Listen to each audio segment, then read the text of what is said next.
আসসালামু আলাইকুম। আজকে রান্না করব তিতির মুরগি বা অনেকেই তিতির পাখিও বলে। এই তিতির মুরগিটা কিভাবে রান্না করলে অনেক ইয়ামি হবে সেই রেসিপিটাই আপনাদের সঙ্গে শেয়ার করছি।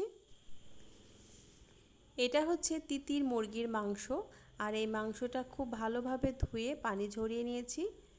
এখন আমি রান্নাতে চলে যাচ্ছি। চুলাতে একটা কড়াই বসিয়ে দিয়েছি।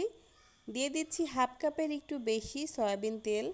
দিয়ে দিচ্ছি 2টা তেজপাতা, আমি মাঝখান থেকে একটু ছিঁড়ে দিয়েছি। এখানে দিয়ে দিলাম 2টার মতো পেঁয়াজ কুচি। পেঁয়াজ কুচি দেওয়ার পরে আমি 2 মিনিট মতো একটু ভেজে নিয়েছি।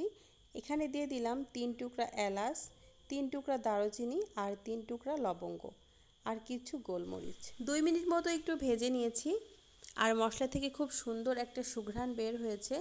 এ পর্যায়ে দিয়ে দিচ্ছি 1 টেবিল চামচ পরিমাণ পেঁয়াজ বাটা, 1 টেবিল চামচ পরিমাণ রসুন বাটা, 1 টেবিল চামচ পরিমাণ জিরা বাটা।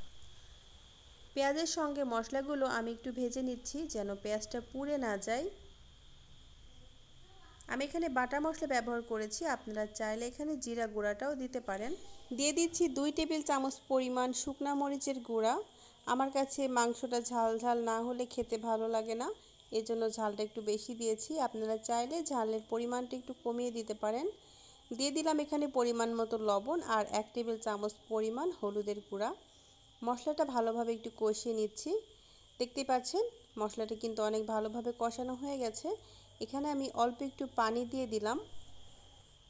পানিটা দেওয়ার পরে আমি মশলাটা আবারও একটু ভালোভাবে কষিয়ে নেব। মশলাটা ভালোভাবে কষানো হয়ে গেছে, দেখতেই পাচ্ছেন মশলা থেকে কিন্তু তেলটা ছেড়ে দিয়েছে। এ পর্যায়ে দিয়ে দিলাম আগে থেকে কেটে ধুয়ে পরিষ্কার করে রাখা তিতির মুরগির মাংসটা দিয়ে আমি আবার একটু ভালোভাবে কষিয়ে নিচ্ছি। ভিডিওটি দেখতে দেখতে যে আপু বা ভাইয়ারা একটা লাইক দিতে ভুলে গেছেন, প্লিজ একটা লাইক দিয়ে দিবেন। কিছুক্ষণ আমি মশলার সঙ্গে মাংসটা খুব ভালোভাবে কষিয়ে নিয়েছি। দেখতেই পাচ্ছেন মাংস থেকে কিন্তু তেলটা ছেড়ে দিয়েছে। এ পর্যায়ে আমি আবারও অল্প একটু পানি দিয়ে দেব মাংসটা কষানোর জন্য। মাংসটা যত বেশি কষানো হবে ততই কিন্তু টেস্টি হবে। আমি নেড়েচেড়ে মিশিয়ে দিচ্ছি। এই পানিটা দিয়ে কিন্তু আমরা মাংসটা কষিয়ে নেব আর মাংসটা অনেকটাই সিদ্ধ হয়ে যাবে।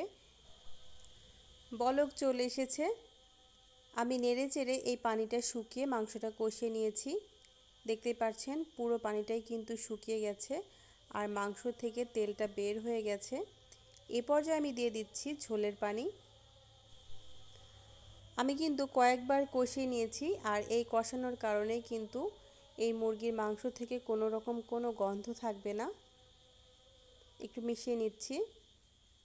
খুব বেশি পানি দেব না, কারণ কষানোর সময় আমরা পানি দিয়েছি আর মাংসটা অনেকটাই সিদ্ধ হয়ে গেছে। দেখতেই পাচ্ছেন বলক চলে এসেছে। আমি নেড়েচেড়ে মিক্স করে নিচ্ছি। এটা কিন্তু ঝোলের পানি, আর অবশ্যই লবণটা আপনারা চেক করে নেবেন লবণটা ঠিক হয়েছে কিনা। আমি খুব একটা বেশি ঝোল শুকাবো না, আজকে আমি মিডিয়াম ঝোল রেখে দেব। আর অনেক সুন্দর কালার এসেছে। আমি এই পর্যায়ে কিন্তু চুলা থেকে এখন নামিয়ে নেব। মাংস রান্না আমার অলরেডি কমপ্লিট হয়ে গেছে। আশা করি আজকে তিতির মুরগি রান্না আপনাদের কাছে ভালো লেগেছে। ভালো লাগলে অবশ্যই লাইক, কমেন্ট, শেয়ার করবেন। আল্লাহ হাফেজ।